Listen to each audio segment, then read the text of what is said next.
What was the description again? Very heavy, very short. Right, two. Stay there. Honestly, On your knees. On your knees. Hands where I can see him. Police officer the taser. You can see him. Sorry, the light was small. Hands on your back. Marcus, do it now. Hands on your swallow your back. Do it now. You've got one small stab wound to the left-hand side of his body. Of course, About I've got your feet on, but I've got a cut in my arm. That's received.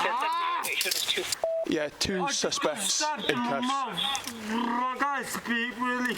Suspect, Do we know the local my friend, bro. Yeah, male's in cuffs behind Barri, Nick. Based on the information I've got, okay, the time is 0013 hours, okay. You're under arrest on suspicion of attempt murder. You don't have to say anything, but it may have an offence if you do not mention one question simply later on in court. At the moment, you're under arrest on suspicion of attempted murder. Okay, you don't have to say anything, but may have an offence if you do not mention one question, some of which we may later rely in court. Anything you do say may be given in evidence. Do you understand? Is there anything you want to say in reply to that question? You don't have to, I'm just asking, okay? So the necessity for your arrest is the prompt effective investigation of offence or interview, okay? And to prevent any further injury to the person. Understood?